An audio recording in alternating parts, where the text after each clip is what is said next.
El próximo principio que quiero enseñarte hoy es el principio de polaridad. Polaridad. ¿Qué quiere decir esto? Su lema es, ahí lo tienen ustedes en pantalla, todo es dual. Todo tiene dos polos. Los semejantes y los antagónicos son lo mismo. Los opuestos son idénticos en su naturaleza, pero diferentes en grado. Entonces, ¿qué quiere decir esto? Que los extremos se tocan, que todas las paradojas pueden reconciliarse. Y esto es maravilloso, y esta ley o principio de polaridad explica que lo que existe entre cosas diametralmente opuestas es solamente, escucha esto, cuestión de grados. Y afirma que todo par de opuestos puede reconciliarse mediante la aplicación de esta ley. Entonces, ¿qué quiere decir esto? Que en el plano físico nosotros encontramos que el calor y el frío son de idéntica naturaleza, cuando la diferencia solo es cuestión de grados. Ponte a pensar, grados Celsius o Fahrenheit. Pero es el mismo fenómeno. Lo único que si baja la temperatura, tú experimentas frío. Si sube la temperatura, experimentas calor. En la noche, con la luna, experimentamos más frío que cuando sale el sol. Es eso. Entonces, no hay ningún sitio en el termómetro en donde cese el calor y comience el frío. Todo se reduce a vibraciones más o menos elevadas o bajas. Y de hecho, pónganse a pensar en lo subjetivo que es esto. Ahora mismo yo estoy en un lugar que para muchos seres humanos puede ser detestable por el frío que hay. Porque a mí me gusta que haya frío, pero es que mi energía cuando estoy haciendo esto se eleva.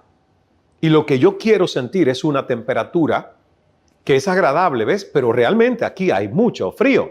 Yo no lo siento frío. Por eso estoy hablando de este ejemplo, porque son cosas muy subjetivas. Entonces, de hecho, cuando las propias palabras elevado y bajo que estamos usando no son más que dos polos de una misma cosa, ¿verdad? Porque son relativos. Así sucede igualmente cuando hablamos del este y el oeste. Si viajamos alrededor del mundo en dirección oriente, llegamos a un punto que se llama occidente. Marchamos lo suficiente para el norte y pronto nos encontramos viajando hacia el sur, porque la Tierra es redonda. Entonces, la escala musical es lo mismo, partiendo de si, llegamos a encontrar el si. Y el mismo principio opera en idéntica manera en el plano mental. El amor y el odio son considerados como diametralmente opuestos e irreconciliables, pero si aplicamos este principio de polaridad, encontramos que no existe ni un amor absoluto ni un odio absoluto diferentes uno de otro. Los dos no son sino términos aplicados a dos polos de una misma cosa. Entonces, empezando en cualquier punto de la escala encontramos más amor y menos odio. Si ascendemos por ella, hay más amor. Si descendemos, hay menos amor. Y llega un momento donde a lo mejor, no sé, no nos es posible distinguir qué es lo que ya estamos viviendo, ¿verdad? Porque quedan también bajo la misma regla. Yo le agradezco mucho profundizar en todos estos principios al doctor Joe Vitale, a una maravillosa mujer venezolana, Connie Méndez, y a tantos otros que han escrito sobre estas cosas que tienen mucho sentido y que lamentablemente no nos enseñan en las escuelas. Por eso hay gente que hace empresa, que hace carrera, pero está enferma. Yo le digo a las personas, tú no puedes hacer un buen negocio si tú no tienes salud, aunque tengas mucho dinero en el banco. ¿Te das cuenta por qué esto es diferente? Pero aún así tiene el mismo propósito. Generar coherencia, prosperidad, propósito de vida, misión, impacto, servicio y por lo tanto remuneración en una abundancia de prosperidad absoluta.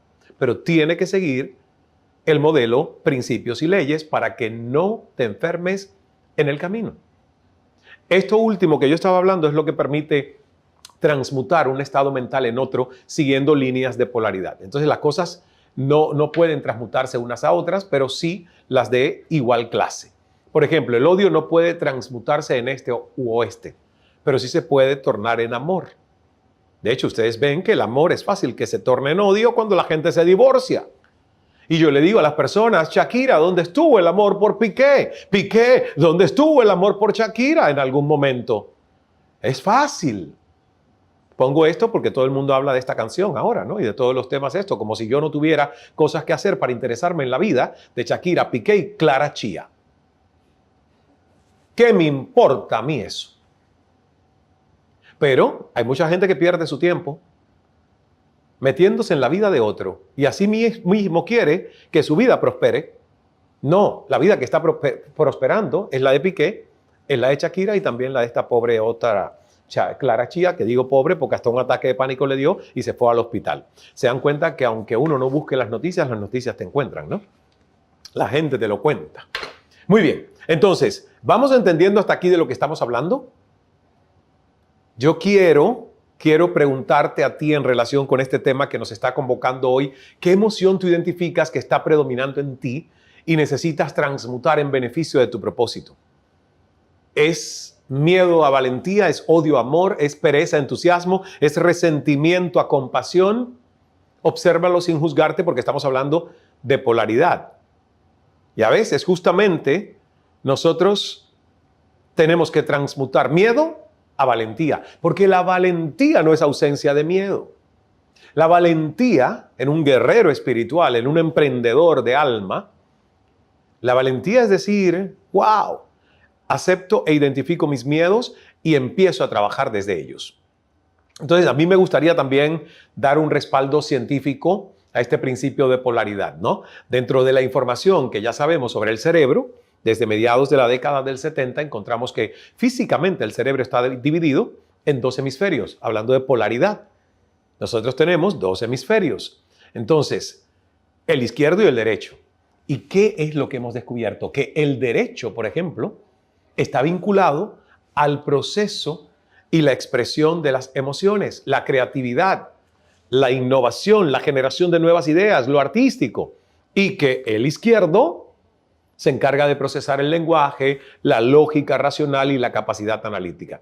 Entonces, han surgido tendencias que indican que nuestro cerebro está dominado por uno de los dos hemisferios. E incluso hay infinidad de tests y cuestionarios para determinar cuál es la predominancia cerebral en ti. ¿Cuál de los dos hemisferios podría ser el preponderante en tu actuar? Pero digamos que eso es lo que siempre hemos leído y repetido sobre los dos hemisferios, pero no es exacto. De hecho, se ha demostrado que el hemisferio derecho también realiza funciones asociadas al pensamiento de algunos aspectos del lenguaje, como la entonación y la intensidad. Porque además, con entonación e intensidad, tú tienes que ser creativo. Entonces, no está del todo disparatado pensar que lo que yo decido en cómo entono y cuál es la intensidad con la que hablo tenga que ver con mi lado creativo. El tema de la dominancia hemisférica se ha analizado en detalle usando resonancia magnética funcional. ¿Y esto qué quiere decir? Que había regiones que eran más activas en un hemisferio que en el otro, pero en ningún caso se veía una activación. ¿Cómo explicarlo? O sea, no se veía que ninguno de los dos se activase tanto como para decir que está dominando sobre el otro. O sea, tu cerebro siempre está como repartido en las zonas que se van iluminando. Y esto quiere decir que no somos seres estancos.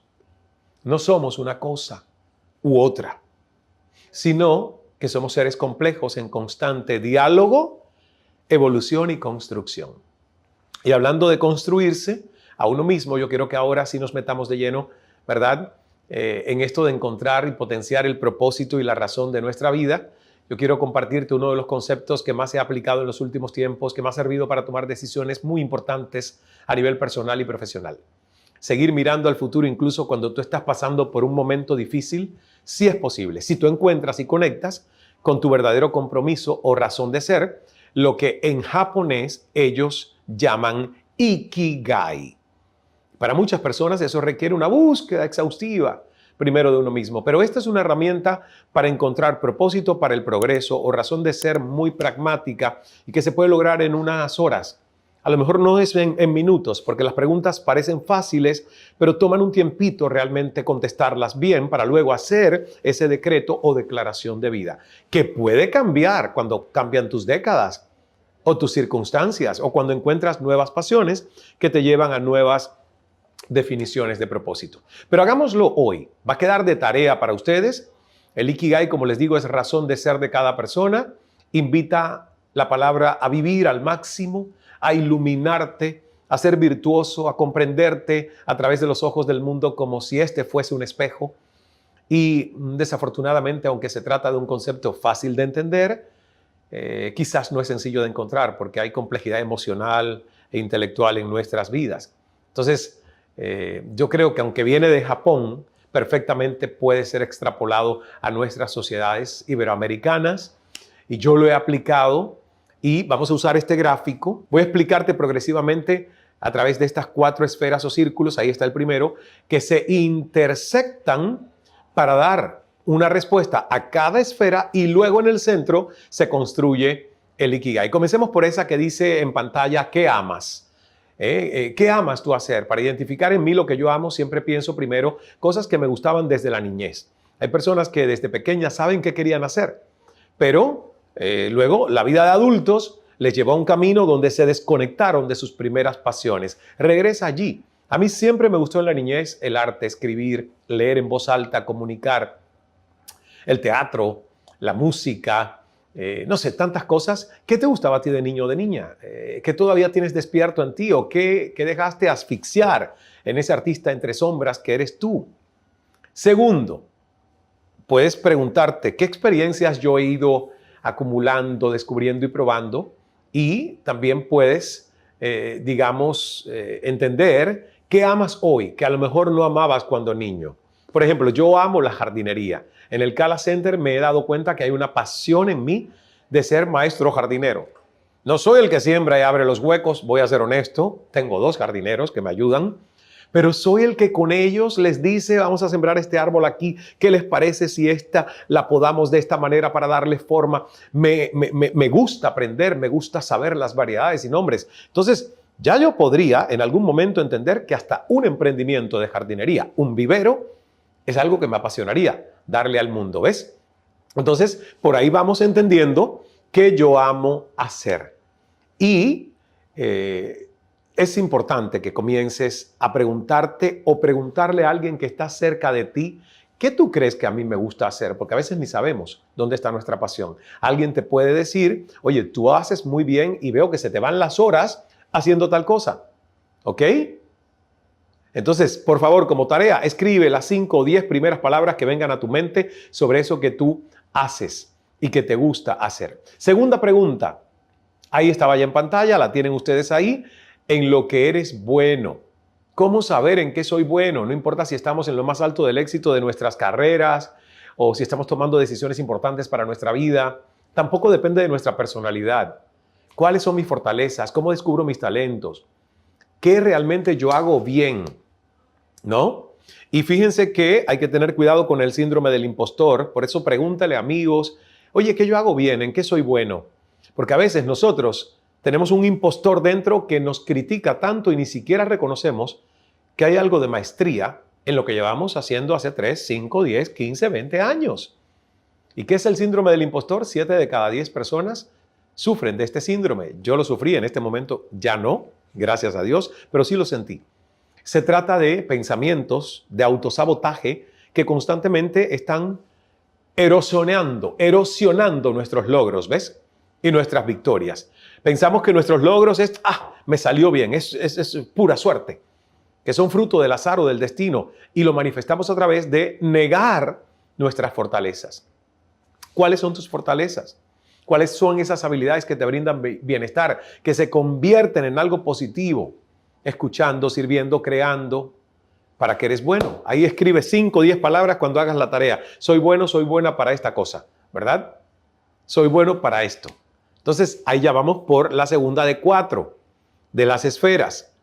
Entonces, vamos a preguntarnos la próxima, que está ahí. La próxima es: ¿por qué se te puede pagar?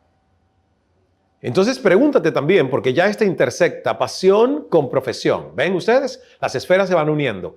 Pregúntate si te pagan por aquello en lo que eres bueno. ¿Sabes qué? Hay mucha gente que descubre que con lo que se gana la vida, y por eso le llama trabajo, y lo asocia con trabajar duro, sangre, sudor, lágrima. No voy al trabajo a ser feliz. Claro que no vas a ser feliz en el trabajo, porque tú estás trabajando en algo que no es necesariamente lo que amas y en lo que eres bueno. ¿Te das cuenta? Entonces ahí la palabra trabajo es trabajo. Pero cuando tú haces algo que te están pagando y eres bueno en eso y amas hacerlo, ya ahí hay un deleite. Por eso es importante que escribas 10 o 5 palabras que vengan a tu mente haciendo la tarea sobre por qué se te puede pagar. No por lo que se te paga únicamente hoy. ¿Por qué se te podría pagar en el futuro? Siéntete versátil. Uno de los grandes problemas de nosotros en estos tiempos es que nos creemos monotalentosos, súper expertos en algo, porque la sociedad te obliga a que tú pongas un único título. Esto es lo que haces, así le sirves al mundo. Por favor, Leonardo da Vinci le quiso servir al mundo e hizo lo que le dio la gana. Ciencia y arte. Dos mundos que para mucha gente dicen, no, si tú eres de letras, tú no puedes ser de números. ¿Quién ha dicho eso? Yo tuve que aprender de números porque digo, si quiero ser empresario y emprendedor, me van a robar, me van a estafar si yo no sé leer un Excel, si yo no sé entender un balance de cuentas. No porque yo quiera ser el CFO de mi empresa o el director financiero, no, pero sí porque le puedo supervisar y decir, muéstrame los números de este trimestre. Oh, wow, aquí hay un déficit. Aquí esto no concuerda, ¿ves? Y si tú no sabes hacer eso, entonces no quieras negocio. Es la historia de muchos artistas que sus managers le han estafado y le han robado, porque el artista no tiene ni la más remota idea de cómo manejar un saldo de cuentas. Lo de ellos es solo el arte, manera equivocada de manejarnos, ¿no? Porque lo nuestro debería ser todo lo que nos concierne para hacer un buen negocio en la vida. Y vamos a la última de las esferas. La última de las esferas es ¿qué necesita el mundo? Qué satisfacción saber que lo que yo hago el mundo lo necesita. Porque fíjate, ¿qué sentido tendría vivir de tu profesión por mucho que te apasione si no les es útil a nadie? Profesiones que están en extinción por los cambios tecnológicos, bibliotecólogos, claro. Y digo esto porque me estoy acordando, ¿saben de qué? De que antes habían en muchas bibliotecas mucha gente que eran las que te ayudaban a buscar las enciclopedias, los índices dentro de las enciclopedias, pero es que ya todo está digitalizado, ya no hay archivistas. Esa era una profesión que había en todas las empresas, policlínicos, hospitales, porque ¿cómo eran los archivos, por favor, de tus historias clínicas médicas? Eran todas de papel, en un file o folder de papel, pero ya están digitalizadas. Hay profesiones, oficios que seguirán desapareciendo. Entonces ahí es donde nos preguntamos si lo que yo estoy haciendo, el mundo lo necesita hoy y cuánto más lo necesitará. Qué buena pregunta, porque la inteligencia artificial ahora con ChatGPT está poniendo a temblar a la gente que escribe. Porque la pregunta es, ¿podrá esta inteligencia artificial llegar a escribir tan creativamente como un ser humano? Dependemos de mucho todavía por ver en este caso.